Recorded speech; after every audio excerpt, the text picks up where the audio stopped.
Welcome back. I get so excited when I do these videos weekly because I love just coming on here and talking about all things craft. I don't know if you notice it, but I just like get so excited.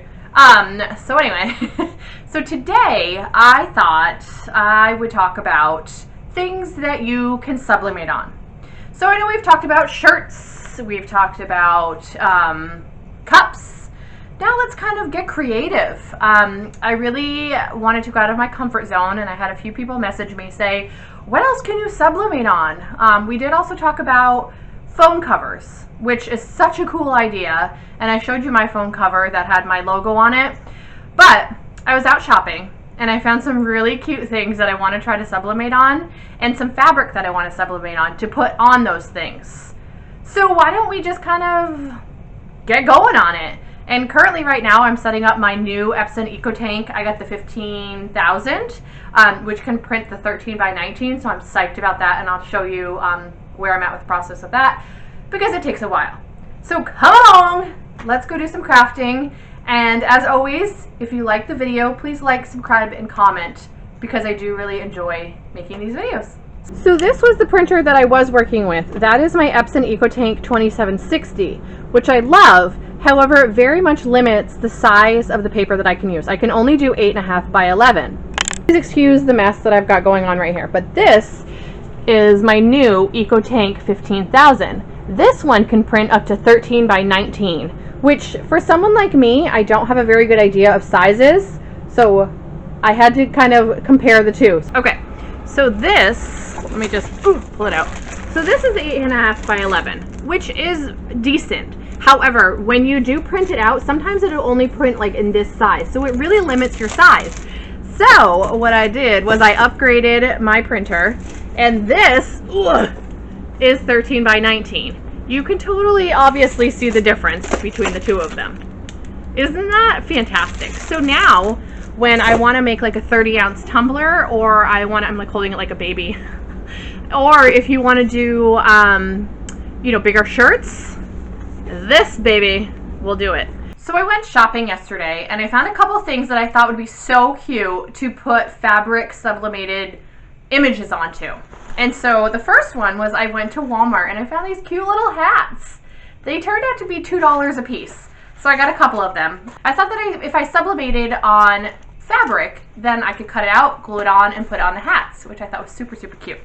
And then I went to Five Below and I found this adorable little backpack that I want to put a logo on right here, which I thought would be so, so adorable. And you can carry it around, and it's just, it maybe become my new purse, which I think is so cute. So this one's at Five Below, which I love that store.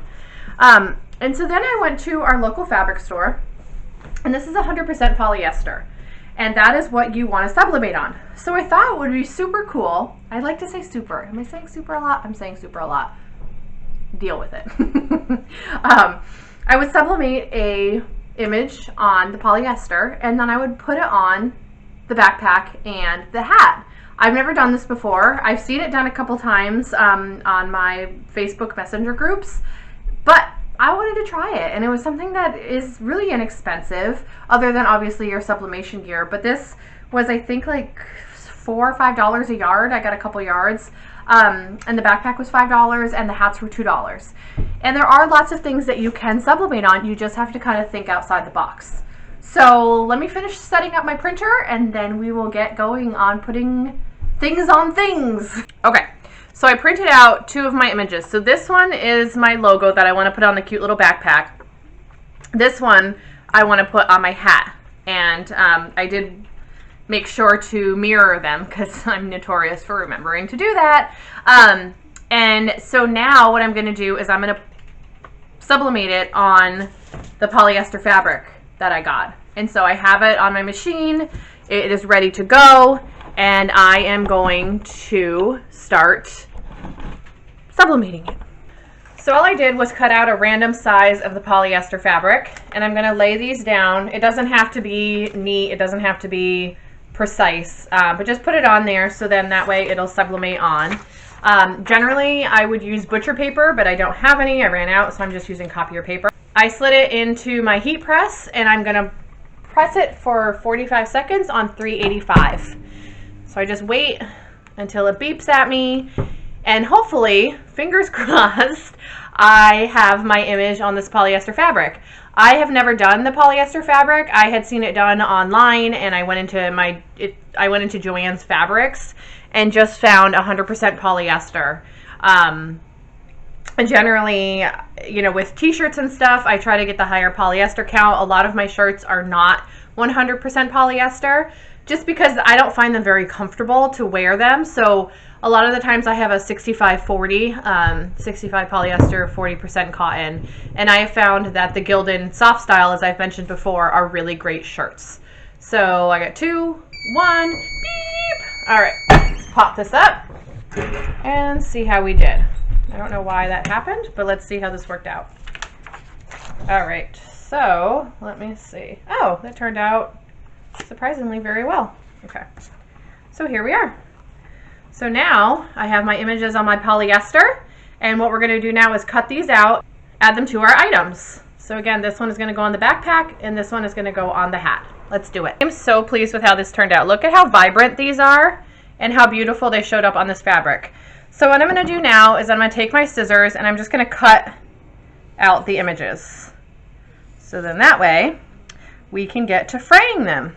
And I just like the look of it being frayed. You don't necessarily have to do this. I just think that, well, maybe I won't fray it. I'm not sure. We'll see what it looks like after I cut all these out.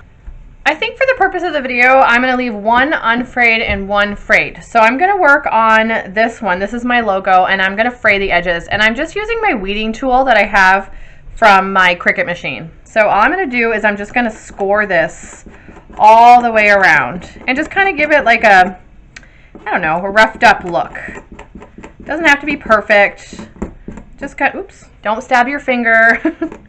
I just want to see, you know, how this is going to turn out on the backpack. And the backpack's kind of like an army look to it anyway.